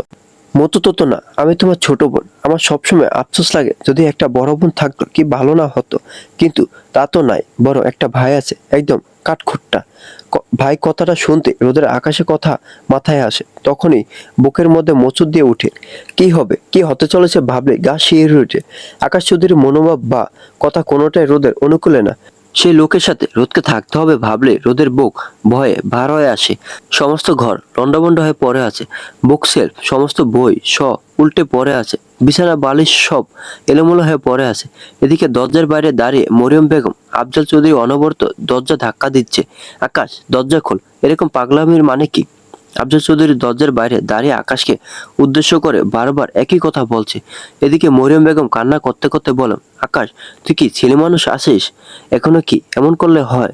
বাড়ি থেকে আসা সমস্ত কথা যেন বাতাসে মিশে যাচ্ছে, কিছু যেন আকাশের কানে প্রবেশ করছে না। আকাশ মেঝেতে বসে খাটের সাথে হেলান দিয়ে বসে আছে। অপছন্দের জিনিস আকাশ নিজের সামনে বা আশেপাশে রাখে না। সেখানে রোদের সাথে এক ছাদের নিচে থাকা শ্বাসরুদ্ধকর হবে আকাশ আর ভাবতে পারে না। এদিকে দরজায় একের উপর এক করাঘাত ইন করে রাখা শার্ট প্যান্ট এর ভাঁজ থেকে বের করে এগিয়ে যায় দরজার কাছে। দরজার সামনে এসে দাঁড়িয়ে এক মুহূর্ত থামে, মনে মনে সম্ভাব্য সব প্রশ্নের উত্তর গুছিয়ে নেয়। যেন বাইরে পা রাখার আগে নিজেকে প্রস্তুত করে নিতে। দরজা খুলতেই দেখতে পায় আফজাল চৌধুরী ও মরিয়ম বেগম দাঁড়িয়ে আছে। আফজাল চৌধুরীর চোখে মুখে স্পষ্ট বিরক্তির ছাপ এবং মরিয়ম বেগমের কান্না ভেজা চোখ মুখ। আকাশকে দেখে আফজাল চৌধুরী ঘরের ভেতরে উকি দিয়ে দেখে কড়া গলায় বললেন, কি শুরু করেছোটা কি? তুমি কি এখনো টিনেজ ছেলে আছো যে অমতে কিছু হলে ভাঙচুর করতে হবে? এগুলো কি আকাশ? মরিয়ম বেগম আফজাল চৌধুরীকে থামিয়ে দিয়ে বলে, ওকে বকো না, মেনে নিতে সময় দাও। হুট করে এমন কিছু হয় আকাশ মেনে নিতে পারেনি, তাই বলে এমন করবে?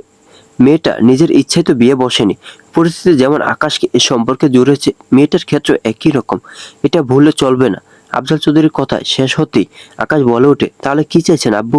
মৃত্যু অপবাদ ঘাড়ে নিয়ে ওই মেয়ের সাথে থাকবো? অপবাদ তোমার একার হয়নি, বদনাম তোমার একার হয়নি। তুমি স্বার্থপরের মতো আচরণ করছো। বিয়ে করা মানে রোদের ফুল রেসপন্সিবিলিটি তোমার, তোমাকে মেনে নেওয়ার চেষ্টা করতে হবে। মরিয়ম বেগম এগিয়ে এসে আকাশে হাত ধরে গায়ে হাত বুলাতে বুলাতে বলে, তুই একটু ঠান্ডা হ, দেখ মায়ের কথা শোন, রোদ ভালো মেয়ে, আস্তে আস্তে সব ঠিক হয়ে যাবে। মায়ের কথা শোন আম্মু, আস্তে আস্তে কিছুই ঠিক হয় না। আমরা জোর করে মনকে মানিয়ে নেই সেই পরিস্থিতির সাথে, চেষ্টা করতে দোষ নেই বাবা। তুই মেয়েটাকে সুযোগ দে, তোর মন মতো গড়ে নে। আমার কথাটা রাখ, তুই রোদের সাথে থাকবি, এটা আমার শেষ চাওয়া তোর কাছে। তোর মা তো মরেই যাবে কিছুদিন পরে, তাও কি তার কথা রাখবি না? আকাশ মরিয়ম বেগমের দিকে তাকিয়ে বলল, উল্টা পাল্টা কথা বলো না আম্মু। কে বলেছে তুমি মরে যাবে? তোমার প্রপার ট্রিটমেন্ট চলছে, তুমি সম্পূর্ণ সুস্থ। মরিয়ম বেগম চোখ মুছে আকাশকে বলল, তোরা না বললো আমি বুঝি, আমি বেশি দিন বাঁচবো না। তোর কাছে আমার অনুরোধ বাবা, তুই রোদকে নিয়ে সংসার কর। আকাশ তার মায়ের কথা শুনে সম্পূর্ণ নিশ্চুপ হয়ে যায়, কি বলবে কিছুই বুঝে উঠতে পারে না। আকাশ চোখ বন্ধ করে একটা লম্বা নিঃশ্বাস ফেলে বলে, আমি ওই মেয়েকে নিয়ে সংসার করলে তুমি খুশি থাকবে? মরিয়ম বেগম চোখ মুছে আকাশকে বলল, হ্যাঁ বাবা, তুই দেখিস রোদ আস্তে আস্তে একদম তোর মন মতো হয়ে যাবে, আর তুইও ওকে মেনে নিতে পারবি। আকাশ তার ছেলে হাসি দিয়ে বলে, আচ্ছা ঠিক আছে, তোমাদের জন্য নিজেকে, নিজের ইচ্ছে, পছন্দ অপছন্দ সবই বাদ দিয়ে ওই মেয়েকে নিয়ে সংসার করব, কিন্তু এর থেকে বেশি আমার থেকে এক্সপেক্ট করবে না। কথাটা মরিয়ম বেগমকে বলে আকাশ সিঁড়ি দিয়ে নিচে নেমে আসে। নিচে নামতে দেখতে পায় আয়েশা রোদকে নিয়ে বসে আছে। রোদ মাথা নিচু করে রেখেছে, এমন ভাবে যেন মুখটা দেখা না যায়। আকাশ এগিয়ে এসে ওদের সামনে দাঁড়ায় আর রোদকে উদ্দেশ্য করে বলে, তোমাকে নিয়ে সংসার করতে হবে শুনেছ তো? সংসার করতেই যখন এসেছো তো উঠো। ঘর এলোমেলো হয়ে আছে, সবটা একা ঠিক করবে। যেগুলো যেখানে থাকার কথা সব সেখানেই রেখে ঘর পরিষ্কার করে রাখবে। আমি এসে যেন ঘর একটু নোংরা না দেখতে পাই। কাটকাট গলায় আকাশকে রোদকে কথাগুলো বলে। রোদ মাথা নিচু করে আকাশের সমস্ত কথা শুনলো, কিন্তু কোনো জবাব না দিয়ে চুপ করে বসে থাকে। রোদকে একইভাবে থাকতে দেখে আকাশ এবার একটু জোরে বলে ওঠে, শুনতে পাওনি? কথা বলো না কেন? আকাশের জোরালো কণ্ঠ শুনে আফজাল চৌধুরী সিঁড়ি দিয়ে নামতে নামতে বলে, এভাবে কথা বলছো কেন? ঠিকভাবে কথা বলো। রোদ মাথা নিচু করে রেখে উঠে দাঁড়ায় আর বলে, আমি পরিষ্কার করে দিব। মরিয়ম বেগম আফজাল চৌধুরীর পিছনে পিছনে নামছিল। রোদের কথা শুনে বলে ওঠেন, বাড়িতে কাজ করার লোক আছে, ও করবে কেন?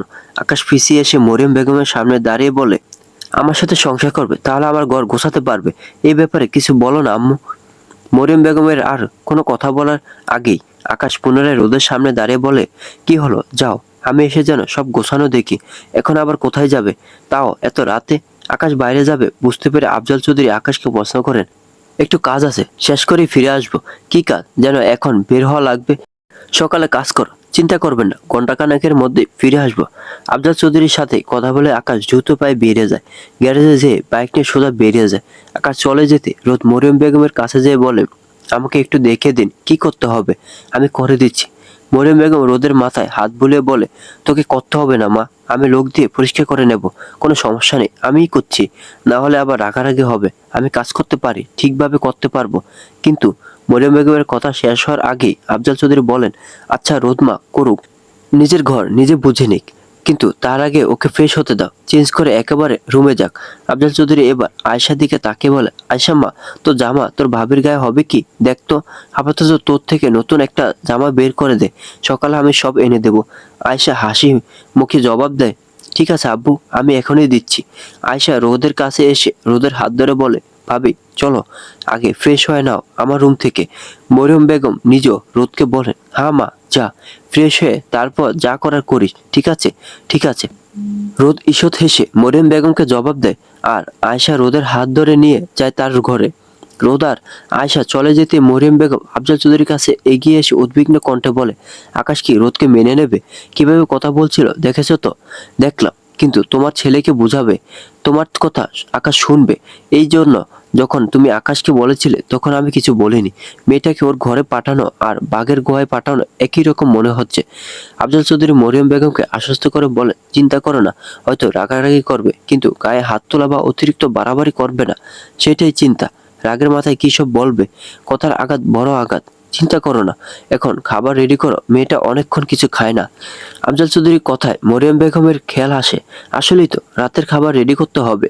মরিয়ম বেগম আফজাল চৌধুরীকে ফ্রেশ হতে বলে, নিজে চলে যায় কিচেনে। আর আফজাল চৌধুরী চোখ থেকে চশমা খুলে দীর্ঘশ্বাস ফেলে ভাবেন, মেনে নেওয়া আর মানিয়ে নেওয়ার এই লড়াইয়ে ফলাফল জয় পরাজয় দ্বারা নির্ধারণ হবে, নাকি একে অপরের নিকট আত্মসমর্পণের মধ্যেই শেষ হবে এই অদৃশ্য লড়াই। আকাশ বাইক নিয়ে চলে আসে হাতিরঝিলের ব্রিজের উপর। বেশ রাত হওয়ায় ব্রিজটা ফাঁকা। পকেট থেকে সিগারেট বের করে ধরিয়ে নেয়। বাইকের সাথে হেলান দিয়ে দাঁড়িয়ে সিগারেটের ধোঁয়া ছাড়তে ছাড়তে আকাশ নিজের মতো বলে, কি পাপের শাস্তি হিসেবে আমাকে এই অপবাদে বোঝা দিল আল্লাহ। নিজের মতো সবসময় থেকেছি, তারপরও আমার উপর এভাবে মেয়ে গঠিত বদনাম। আর আম্মুটা পারে কি দেখে মেয়েটাকে এত ভালো লাগলো, কি কারণ? সোনাই মোরা কপাল আমার, আমারই বাপ মা, অথচ আমার থেকে 2 দিনে পরিচিত মেয়েটার দাম বেশি।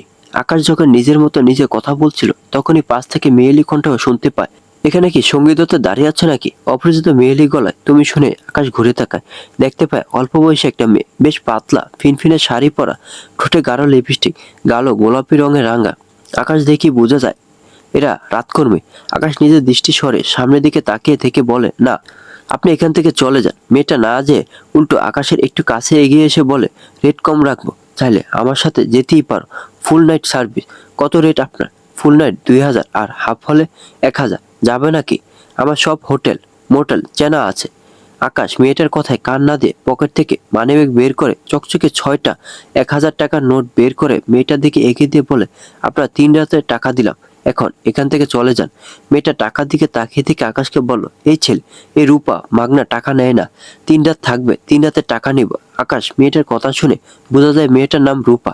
আকাশ হেসে দিয়ে বলে, আমি মাগনা বদনাম নিয়ে একটা বিয়ে করে ফেললাম, আর আপনি এই কয়টা টাকা নিতে পারবেন না? আরে নিন, ধরুন। বিনা কষ্টে এতগুলো টাকা কেউ রূপাকে দিচ্ছে, এটা যেন তার বিশ্বাস হচ্ছে না। সে টাকাগুলো হাতে নিয়ে আকাশের দিকে তাকিয়ে একটু নরম সুরে বলে, পরে ফাঁসাবে না তো ছেলে? মোটেও না, শুধু টাকাগুলো নিয়ে চলে যান। আমি একা থাকতে এখানে এসেছি। টাকাগুলো খুব যত্নের সাথে ভাঁজ করে ব্লাউজের ভিতরে রেখে দেয় রূপা। আকাশের সামনে দাঁড়িয়ে জিজ্ঞাসা করে, এই ছেলে, বিয়ে করে বউ রেখে কেউ বাইরে থাকে? যাও, ছেলে বাড়ি যাও, না হলে বউ অন্য ছেলের হাত ধরে ভাগবে। আকাশ ফের একবার হেসে ওঠে। আজকে তার কি হলো? মেয়েদের সাথে বেশি কথা বলা স্বভাব বিরুদ্ধ কাজ, অথচ এমন একটা মেয়ের সাথে সে কথা বলছে, নিশ্চয়ই কোনো সমস্যা তো আছে।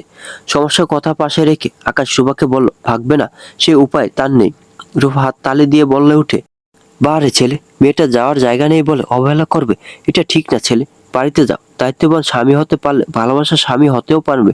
রূপার কথায় আকাশ এবার বিরক্ত হয়ে উঠে 2 হাত জোর করে রূপাকে বলে, প্লিজ আপনি যান। কথা শুনে ভদ্র মনে হচ্ছে, তাই ভদ্রভাবে বলছি, চলে যান। আকাশের কথা শুনে রূপা দীর্ঘশ্বাস ফেলে বলল, যাচ্ছি ছেলে, কিন্তু বাড়ি চলে যাও। কোনোদিনও যদি তোমার কোনো উপকার করতে পারি, তাহলে এই টাকার ঋণ শোধ হবে। আসি ছেলে। রূপা আর বেশিক্ষণ দাঁড়ায় না, দ্রুত হেঁটে এগিয়ে যায়। আশেপাশে কোনো ওষুধের দোকানের খোঁজ করে। আকাশের দেওয়া টাকার কথা মনে করে অজরে কান্না করতে করতে হাঁটতে থাকে। টাকাগুলো তার বড্ড দরকার ছিল। মনে মনে আকাশকে অনেক ধন্যবাদ দিতে থাকে। অসময়ের অনাকাঙ্ক্ষিত উপহার রূপাকে অনেক বড় পাপের হাত থেকে বাঁচিয়ে দিয়েছে। এদিকে আকাশ বাড়িতে ফিরে দেখতে পায় আফজাল চৌধুরী ড্রয়িং রুমের সোফায় বসে আছে। আকাশে দেখি বলেন, এই তোমার 1 ঘন্টা কি কাজ করলে এই 2 ঘন্টায়? আকাশ দাঁড়িয়ে যায়, আফজাল চৌধুরীর দিকে তাকিয়ে বলে, ছিল কিছু পার্সোনাল কাজ। আকাশে গায়ের থেকে আসা সিগারেটের গন্ধ পেয়ে আফজাল চৌধুরী বলেন, শুধু কি সিগারেটের নেশা হয়েছে, নাকি সাথে অন্য খারাপ কিছুর? নেশা না, যখন অতিরিক্ত মানসিক চাপ হয়ে যায়, ঠিক তখনই 1টা থেকে 2টা এর বেশি না আব্বু। মেয়েটার সাথে খারাপ ব্যবহার না করলে খুশি হব। ওকে কোনো খারাপ কথা শুনিও না, ঠিক আছে? অনেক রাত হয়েছে, আব্বু ঘুমিয়ে পড়ুন। আম্মু ঘুমিয়েছে? হ্যাঁ, অনেক বুঝিয়ে। তুমি না আসলে ঘুমাবে না। এদিকে ঘুমের ওষুধের কাজ শুরু হয়ে যাওয়ায় বেশিক্ষণ জেগেও থাকতে পারছিল না। ঠিক আছে আব্বু, আপনি ঘুমিয়ে পড়ুন। আকাশ 2 পা সিঁড়িতে রাখতে আফজাল চৌধুরী আবারও বলে ওঠেন, যেটা বললাম মনে রেখো। আকাশ দাঁড়িয়ে থেকে কথা শুনে কিন্তু জবাব না দিয়ে উপরে উঠে যায়। ঘরের সামনে এসে কিছুক্ষণ দাঁড়িয়ে থেকে দরজায় ধাক্কা দিতে খুলে যায়। ভিতরে ঢুকে আকাশ চমকে যায়। সম্পূর্ণ ঘর আগের মতো পরিপাটি করে গোছানো। সে যে লন্ডভন্ড করে রেখে গিয়েছিল তার কোনো চিহ্ন নেই। আকাশ যখন ঘরের চারপাশে সব খুঁটিয়ে দেখছিল, তখনই নজরে পড়ে মেঝেতে বসে থাকা রোদ। মেঝেতে বসে খাটের উপর মাথা রেখে রোদ ঘুমিয়ে পড়েছে। এক মুহূর্তের জন্য ঘুমন্ত রোদকে দেখে আকাশ থমকে যায়, কিন্তু পর মুহূর্তে নিজের মনের ভাবনা ঝেড়ে ফেলে হাতের ঘড়ি খুলে বেশ শব্দ করে টেবিলের উপর রাখে। শব্দ পেয়ে রোদের ঘুম ভেঙে যায়। মাথা তুলে সামনে তাকাতেই আকাশকে দেখতে পায়। বসা থেকে উঠে দাঁড়িয়ে রোদ বেরিয়ে যেতে চায় ঘর থেকে, কিন্তু তখনই আকাশের গলা শুনে রোদ দাঁড়িয়ে যায়। আকাশ রোদকে থামে বলে, দাঁড়াও দাঁড়াও। আকাশের ডাক কানে যেতে রোদ থমকে দাঁড়িয়ে যায়। তবু ঘুরে তাকানোর সাহস তার হয় না। ভয়ে চাপে ইতিমধ্যে হাত পায়ে মৃদু কাঁপুনি ধরে গেছে। মনে মনে রোদ নিজেকে দোষ দেয়।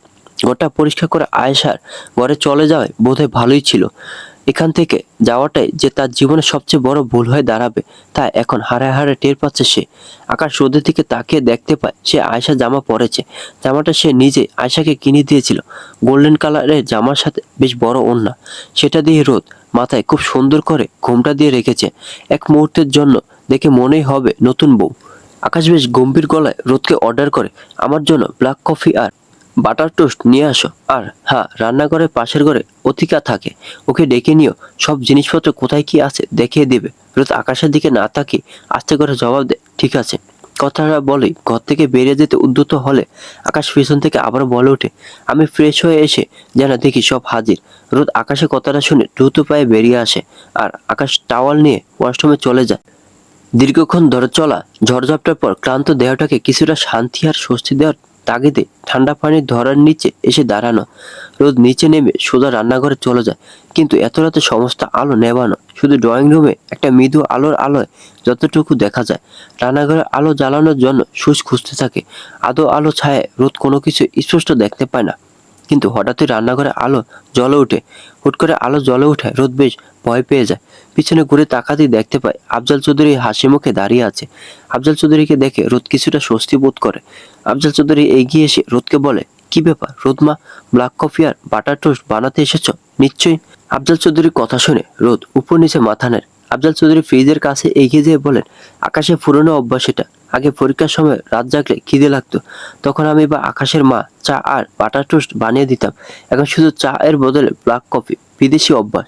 রোদের সাথে কথা বলতে বলতে আফজাল চৌধুরী ফ্রিজের থেকে ব্রেড আর বাটার বের করে রোদের হাতে দিয়ে বলে, এই দেখো কফি মেকার, এতে কফি করবে। ক্যাবিনেট থেকে কফি বের করে কফি মেকারের সামনে রাখবে। নিচে ক্যাবিনেট থেকে ব্ল্যাক কালারের কফি মগ নিয়ে কফির পাশে রেখে বলেন, এটা চিনে রাখো মা, এটাতে আকাশ কফি খায়। বড্ড খুঁতখুঁতে স্বভাব ছেলেটার। নিজের প্লেট, গ্লাস, চামচ সব আলাদা। আফজাল চৌধুরী রোদের দিকে হাত বাড়িয়ে বলে, দাও মা, ব্রেডটা আমি টোস্টারে দিয়ে যাই। আফজাল চৌধুরীর কথা শুনে রোদ মৃদু হেসে বলে, আমি করে নিতে পারবো, আপনি ঘুমাতে যান। পারবে তো? হ্যাঁ পারবো। ঠিক আছে, সাবধানে করো সবটা। আর এই ক্যাবিনেটে সব আকাশের জিনিস, ওর প্লেট, গ্লাস সব এখান থেকে যা যা লাগে নিও, ঠিক আছে? আচ্ছা। আফজাল চৌধুরী রোদকে সবটা বুঝে দিয়ে চলে যান নিজের ঘরে। রোদ নিজের মতো এগিয়ে যেয়ে প্রথমে টোস্টারে ব্রেড দিয়ে দেয় আর কফি মেকারে কফি। সব হতে হতে রোদ ভাবে আফজাল চৌধুরীর কথা, মরিয়ম বেগমের কথা, তাদের কথায় ব্যবহারে এক মুহূর্তের জন্য নিজেকে বাইরের কেউ মনে হয় না। আর আয়েশা, সে তো সম্পূর্ণ নিজের ছোট বোনের মতো। তিনটা মানুষকে চিনল, পেল, যার মাধ্যমে দুর্ভাগ্যবশত সে আকাশ রোদকে দুই চোখে দেখতে পারে না। আফজাল চৌধুরীকে দেখে রোদের মনের কোনো জমে থাকা পুরনো ক্ষত যেন জেগে ওঠে। বাবা না থাকা যে কষ্ট সে এতকাল যাবৎ বয়ে বেড়াচ্ছে, সেই কষ্ট বেড়ে যাচ্ছে আফজাল চৌধুরীর ব্যবহার, কথায়। বাবাদের ভালোবাসা বুঝি এমনই হয়? রোদ তো জানে না, জানার বা বোঝার আগে রোদের বাবা আল্লাহর মেহমান হয়েছে। তার তো এটাও মনে নেই আসলে তার বাবা কেমন দেখতে ছিল। থাকা তো কোথাও না। রোদের চিন্তার মাঝে ব্যাঘাত ঘটে টোস্টারের শব্দে। রোদ দ্রুত হাতে একটা প্লেট বের করে তাতে ব্রেড দুইটা রেখে বাটার লাগিয়ে নেয় আর কফি মাগে কফি ঢেকে নিয়ে রান্নাঘরে আলো নিভিয়ে খুব সাবধানে বেরিয়ে আসে। সিঁড়ি বেয়ে খুবই সতর্কতার সাথে সে উপরে ওঠে। ঘরের সামনে যে রোদ কিছু মুহূর্ত চুপ করে দাঁড়িয়ে রয়। আবার কি শুনতে হবে, কতটা অপমান অবজ্ঞা পেতে হবে, সেসব ভাবলে রোদের হৃদয়টা ভারী হয়ে আসে। তবুও দাঁড়িয়ে থাকলে হবে না। চোখ বন্ধ করে লম্বা একটা শ্বাস নিয়ে রোদ আকাশের ঘরে দরজা ঠেলে ভিতরে প্রবেশ করে। আকাশ তখন শাওয়ার সেরে বেরিয়ে মাত্র ট্রাউজার পরা শেষে টি শার্ট পরতে যাবে। সেই সময় রোদ প্রবেশ করে। আকাশকে এমনভাবে দেখে রোদ দ্রুত উল্টো দিকে ঘুরে দাঁড়িয়ে যায়। আকাশ রোদের দিকে তাকে টি শার্ট পরতে পরতে বলে, ঘরে আসার আগে নক করে ঢুকতে হয়, এতটুকু ম্যানার নেই? এগুলো শেখায়নি কেউ? রোদ উল্টো দিকে ফিরে থাকলেও মাথা নিচু করে রেখে বলে, আমার আসলে খেয়াল নেই, এরপর থেকে খেয়াল করে আসবো। ঠিক আছে, ট্রেটা এখানে টি টেবিলে এনে রাখো। রোদ আকাশের কথা মতো ট্রে নিয়ে ঘরের একপাশে থাকা টি টেবিলের উপর রাখে। আকাশ তখন আবার রোদকে বলে, দরজাটা আটকে দিয়ে আসো। আকাশের কথাটা শুনে রোদ চমকে উঠে আকাশের দিকে তাকায়। রোদের চোখে মুখে আতঙ্ক এবং দৃষ্টিতে জিজ্ঞাসা। আকাশ বুঝতে পেরে বলে, এভাবে তাকানো কি আছে? তোমার সাথে বাসর করার জন্য দরজাটা আটকাতে বলিনি, তোমার সাথে কিছু কথা আছে বলে বলেছি। আকাশের কথায় রোদ দ্রুত চোখ নামিয়ে নেয়। লজ্জায় অপমানে মাটিতে মিশে যাচ্ছে রোদ। একটা মানুষ আর একটা মানুষকে যতই অপছন্দ করুক, ঘৃণা করুক, তবুও সারাক্ষণ তাকে অপমানিত করতে এতটাই কি ভালো লাগে? রোদ বুঝে পারে না। কি হলো, যাও, এভাবে স্ট্যাচুর মতো দাঁড়িয়ে আছো কেন? পুনরায় আকাশের ধমকে রোদের ভাবনা শেষ হয়। দীর্ঘশ্বাস ফেলে রোদ বলে, যাচ্ছি। রোদ দরজা বন্ধ করতে গেলে আকাশ টেবিলের ড্রয়ার থেকে একটা খাম বের করে। আকাশ খামটা হাতে নিয়ে কাউচে যেয়ে বসে। রোদ দরজা বন্ধ করে দরজার কাছে দাঁড়িয়ে থাকে। আকাশ তখন রোদকে উদ্দেশ্য করে বলে, এদিকে আসো। রোদ ভয়ে ভয়ে এগিয়ে যায়। ওনার আঁচলের এক কোণা আঙ্গুলের মধ্যে পেঁচাতে থাকে। এদিকে আকাশ ট্রে থেকে কফি মাগ তুলে নিয়ে এক চুমুক দিয়ে বলে, কফিটা ভালো হয়েছে। রোদকে দাঁড়িয়ে থাকতে দেখে আকাশ আবারও বলে, দাঁড়িয়ে আছো কেন, বসো। রোদ এক নজর আকাশের দিকে তাকায়। দেখতে পায় আকাশ তার দিকে তাকিয়ে আছে। নিমিষে চোখ সরিয়ে নেয়। অপর পাশে রাখা কাউচে যেই না বসতে যাবে তখনই আকাশ বলে ওঠে, ওহো, ওইখানে না, নিচে মেঝেতে। একটু আগে যেভাবে মেঝেতে ছিলে ওইভাবে। অপমানে অপমানে রোদ যেন প্রতিটি মুহূর্তে বিধ্বস্ত হয়ে যাচ্ছে, কিন্তু প্রতি উত্তর দেওয়ার মতো কোনো শক্তি যেন কাজ করছে না।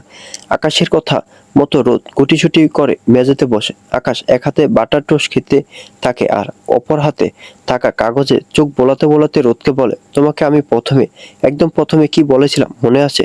রোদ মাথা নেড়ে বলে, হ্যাঁ আছে। গুড। বিয়ের প্রেক্ষাপট পাল্টে গেল আমার কথা কিন্তু একই রকম আছে। আকাশে বলা কথাটা শুনে রোদ ঈষৎ হেসে বলে, আপনার কথা একই আছে সেটা আপনার কথা শুনে প্রতি পদে পদে বুঝতে পারছি। আকাশ রোদের বলা কথার অর্থ বুঝে সেদিকে তোয়াক্কা না করে বলে, বুঝলে ভালো, নাও এখানে সই করে দাও। রোদের দিকে একটা স্টেম কাগজ এগিয়ে দেয়। বেশ অনেক কিছু লেখা। রোদ আকাশের হাত থেকে কাগজটা নিয়ে জিজ্ঞাসা করে, কিসের কাগজ এটা? আকাশ রোদের প্রশ্ন শুনে তাচ্ছিল্যে হাসি দিয়ে বলে, পড়তে পারো না? আচ্ছা দাঁড়াও, আমি বলছি। এটা হলো তোমার আর আমার চুক্তিপত্র, যেটা প্রথমে ছিল 4 মাস কিন্তু এখন মেয়াদ পরিবর্তন হয়েছে। রোদ আকাশের দিকে কপাল কুঁচকে তাকে জিজ্ঞাসা করে, মানে?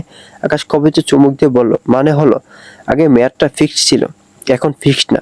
আল্লাহ যতদিন আমার মায়ের হায়াত রেখেছে ততদিন তোমার মেয়াদ, মানে আমার স্ত্রীর পরিচয় ঠিক ততদিন যতদিন আমার মা বেঁচে আছেন। আমার মা যেদিন আল্লাহর কাছে চলে যাবে তুমি আমার জীবন থেকে, এই চৌধুরী ম্যানশন থেকে বেরিয়ে যাবে। আকাশের কথায় রোদের ধৈর্যের বাঁধ ভেঙে যায়। রেগে যেয়ে বলে ওঠে, আচ্ছা আপনার মধ্যে কি ন্যূনতম মনুষ্যত্ব বোধ নেই? একটিও না? না নেই? অবিশ্বাস্য লাগে। আপনি আফজাল চৌধুরীর মতো একজন এর ছেলে, আফসোস ছেলেকে মানুষ করতে পারেনি। মুখ সামলে কথা বলো রোদ, এখানে সই করো জলদি। রোদ আকাশের দিকে তাকে প্রশ্ন করে, আর সই না করলে? রোদের কথা শুনে আকাশ হেসে উঠে বলে, না করে এজন্য উপায় নেই রোদ। তুমি নিজেও ভালো করে জানো you are not my type. শুধু শুধু ঝামেলা না করে সই করো। ও হ্যাঁ, নিশ্চিন্ত থাকতে পারো, যথেষ্ট পরিমাণ টাকা তোমার মেয়াদ শেষে দেওয়া হবে। রোদ আকাশের দিকে তাকে জিজ্ঞেস করে, শুধু টাকা দিবেন, আর কি চাও? রোদ একটু থেমে শ্বাস টেনে নিয়ে বলে, ধরুন আপনার মায়ের হায়াত এখনো অনেক দিন, ততদিন আমাকে আপনার স্ত্রীর মতো সবকিছু করতে হবে, সংসারে নিজেকে ইনভলভ করতে হবে। হ্যাঁ তো একদিন বা 1 বছর, যে কদিনই আমি সংসার করি না কেন, আমি যা কিছু অর্জন করি না কেন, সেগুলো আমি যাওয়ার সময় নিয়ে যাব। রোদের কথা শুনে আকাশ কিছু সময়ের জন্য চিন্তিত হয়ে পড়ে। আকাশকে চিন্তিত দেখে রোদ বলে ওঠে, চিন্তা করবেন না, আপনার সহায় সম্পত্তি নিব না। এই দেখুন আমার হাতে একজোড়া স্বর্ণের বালা, আপনার মা আমার হাতে জোর করে পরিয়ে দিয়েছে। এটা আমার অর্জন, এটা আমি আপনাকে দিয়ে যাব না। আকাশ স্বস্তির নিঃশ্বাস ফেলে কাউচে হেলান দিয়ে বসে বলে, আমার মা তোমাকে তার সবকিছু দিয়ে যাবে, সে সব তুমি নিয়ে যেতেই পারো, আমার কোনো আপত্তি নেই। আর কিছু? রোদ হাতে থাকা কাগজের দিকে তাকিয়ে বলে, হ্যাঁ। কি? আপনার বাবা আমাকে অনেক স্নেহ করেন, আমি যতটুকু বুঝেছি। আমি চলে যাওয়ার পর কোনোদিনও যদি আপনার বাবার সাথে বোনের সাথে আমি যোগাযোগ করি, সেক্ষেত্রে আপনি কোনো বাধা দিবেন না। বাধা দেওয়ার জন্য আমি তখন দেশে থাকবোই না। তুমি যা পারো করো, এখন সাইন করো। It's almost 3 AM। কলম দিন। আকাশ পকেট থেকে কলম বের করে রোদের দিকে এগিয়ে দেয়। হাত বাড়িয়ে কলমটা নিয়ে নেয় রোদ। কাগজটা টেবিলের উপর রেখে রোদ সাইন করে দেয়। আকাশের দিকে কাগজ আর কলম এগিয়ে দিয়ে মাথা নিচু করে বসে রয়। আকাশ কাগজটা হাতে নিয়ে দেখে রোদের সাইন করার জায়গায় সুন্দরভাবে লেখা নুসাইবা জাহান রোদ। কাগজটা ভাঁজ করে পুনরায় খামের মধ্যে রেখে দিয়ে আকাশ বলল, থ্যাংক ইউ। বসা থেকে উঠে যে আলমারির মধ্যে কাগজটা রেখে লক করে দেয়। বিছানায় এসে নিজের মতো শুয়ে পড়তে যায়, তখনই রোদের দিকে খেয়াল হয়। আকাশ রোদকে তখন বল, এভাবে বসে না থেকে এখান থেকে বালিশ নিয়ে ওই পাশের মেঝেতে শুয়ে পড়ো। রোদ আকাশের কথা শুনেও যেন শুনল না। বড্ড বেশি ক্লান্ত, অবসন্ন লাগছে। রোদ উঠে দাঁড়িয়ে আকাশে বলা জায়গায় মেঝেতে যে শুয়ে পড়ে। বালিশের বদলে মাথার নিচে হাত রেখে। রোদের ইচ্ছা করলো না বালিশ নিয়ে যেয়ে পুনরায় আকাশের সামনাসামনি হওয়ার। কষ্ট হলো, বালিশ ছাড়া এই ঠান্ডা মেঝেতে শুয়ে পড়তে পারবে? ঠান্ডা মেঝেতে মাথা ঠেকাতে রোদের মনে পড়ে যায় তার মায়ের কথা। কি করছে সে? খুব কান্না করছে নিশ্চয়ই। রোদের চোখের কার্নিশ বেয়ে অবিরত ঝরছে নোনা জল। সারাটা জীবন মায়ের দুঃখের কারণ হয়ে থেকে যেতে হচ্ছে, এটা ভেবে সব থেকে বেশি আফসোস হয় রোদের। বন্ধুরা, আজকের গল্পটি এই পর্যন্ত। যদি গল্পটি ভালো লাগে তাহলে ভিডিওটি লাইক করুন, আর গল্প সম্পর্কে কোনো মতামত জানানো থাকলে কমেন্ট করতে পারেন। আর এই গল্প পরবর্তীতে কি করে তা জানার জন্য এবং এরকম আরো সুন্দর সুন্দর গল্প পাওয়ার জন্য আমার চ্যানেলটি সাবস্ক্রাইব করে বেল আইকনটি বাজিয়ে রাখুন। ধন্যবাদ।